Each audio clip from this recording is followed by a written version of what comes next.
Vous l'entendez déjà poindre, cette petite musique de fond qu'on entend régulièrement à chaque fois qu'un pilote de Formule 1 est en passe de devenir parent, et particulièrement depuis l'heureuse annonce de décembre 2024.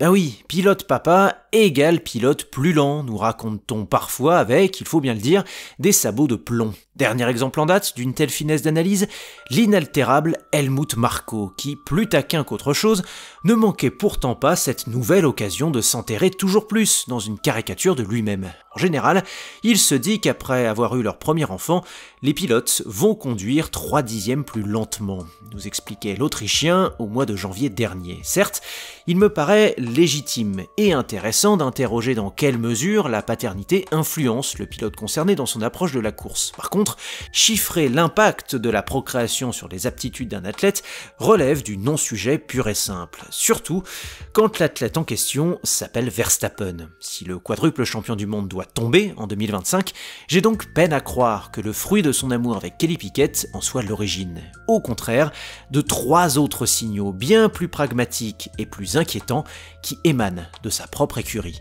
Et voyons lesquels. Petit rappel avant de poursuivre, je radote, mais F1 à la loupe n'est plus, puisque Monsieur Loupe a pris le relais pour une identité visuelle rafraîchie. N'hésitez donc pas à faire passer le mot. Si par ailleurs vous souhaitez me soutenir dans ma démarche, je me permets de rappeler que vous êtes 60% à m'écouter sans être abonné à la chaîne. Sachez donc que l'abonnement et l'activation de la clochette, ça reste le nerf de la guerre et la meilleure façon de m'aider. Donc, un grand merci à tous.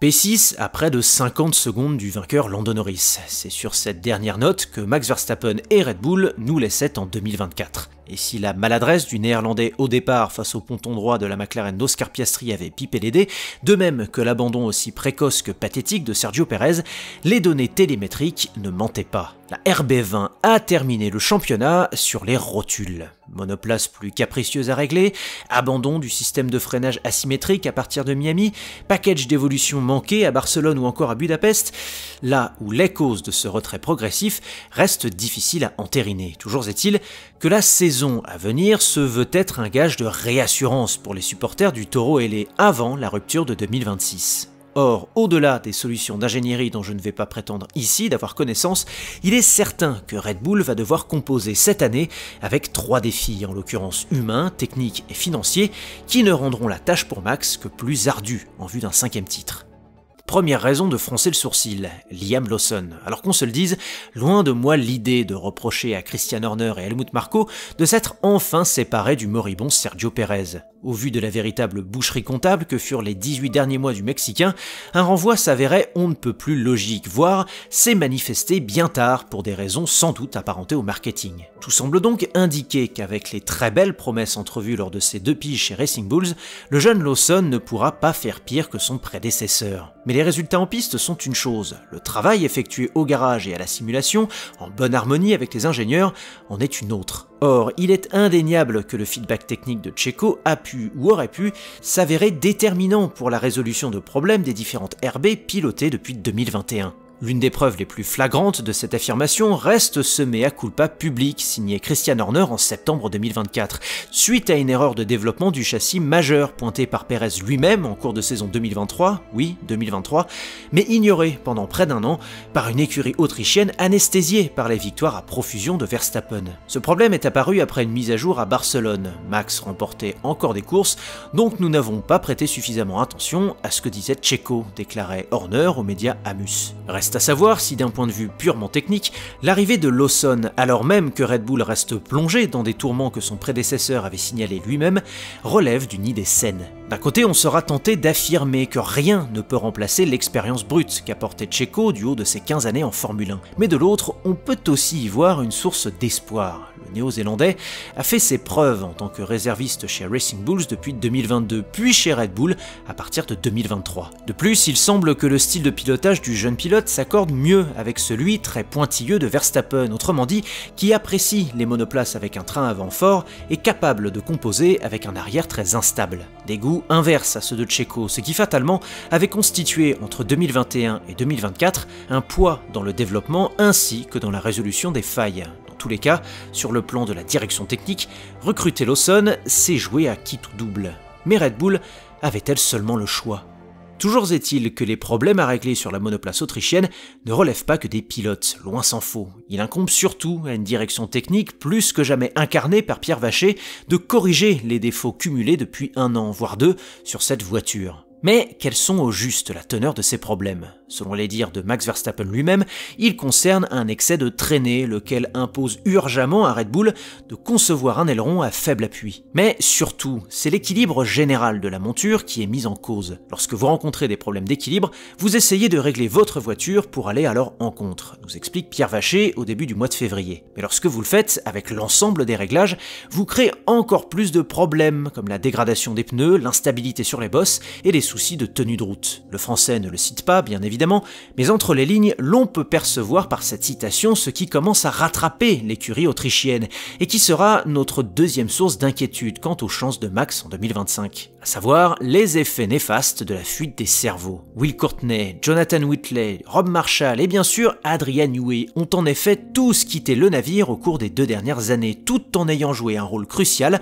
dans le développement de la nouvelle génération des Red Bull post-2022, avec leur force intrinsèque bien sûr, mais également leur lot de failles à combler. Ainsi, une telle transition au sein du département technique chez Red Bull n'est évidemment pas de nature à corriger immédiatement une monoplace boiteuse, et on l'a bien vu l'an passé. Des 4 top teams, le Toro LA a été la seule équipe à stagner en dépit de ces différentes évolutions. Mais il y a pire. Si le péché originel de la RB20 résidait effectivement dans un manque d'équilibre chronique, comme l'affirme Pierre Vacher, et comme l'ont démontré pléthore de Grands Prix en 2024, eh bien c'est là que l'absence d'Adrian Newey s'est fait et se fera le plus sentir. Car, ne l'oublions pas, le Britannique n'est pas qu'un concepteur et aérodynamicien de génie, c'est aussi un formidable metteur au point. Le reporter Peter Winsor ne vous dira pas le contraire, lui qui n'a pas manqué de noter l'incapacité de Red Bull à partir du mois de juin 2024, soit après l'annonce du départ de Newey, à corriger le tir entre les essais libres et la course lorsqu'une RB20 en manque de train avant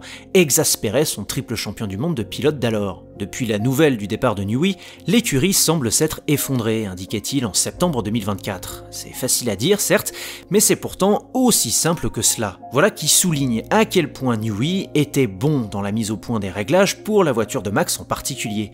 Adrian est un très bon ingénieur de course et il semble que ce soit précisément ce qui manque à Red Bull désormais. Alors si la direction technique de Red Bull parvient à trouver la solution miracle à ce qui a plombé sa monoplace l'année dernière, au diable le départ de Newey et ses conséquences.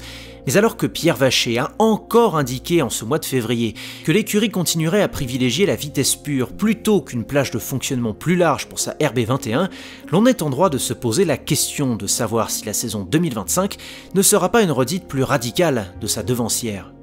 D'autant que cette saison aussi excitante s'annonce-t-elle, n'en reste pas moins un sas vers la révolution moteur que sera 2026. Pour Red Bull, s'opposera alors inévitablement la fameuse question du basculement des ressources et de son timing, qui sera la 3e et dernière échéance menaçante pour Verstappen cette année. Peut-on toujours investir dans le développement de la RB21 ? Et quand consacrer pleinement ses finances à la RB22 de 2026 ? Alors évidemment, Pierre Vacher se veut optimiste devant les médias. Si nous avons une chance de nous battre pour le titre en 2025, et je pense que ce sera le cas, nous ne la gâcherons pas, indiquait-il récemment dans les colonnes d'Autosport, tout en rappelant à juste titre qu'après avoir terminé 3e du championnat constructeur en 2024, Red Bull bénéficierait de 960 heures en soufflerie durant le premier semestre 2025, soit 15% de plus que McLaren. Mais si, par exemple, l'interdiction des ailerons flexibles récemment énoncée par la FIA plombe la compétitivité de l'équipe dès sa mise en application au Grand Prix d'Espagne, ou pire, si la RB21 s'avère mal née,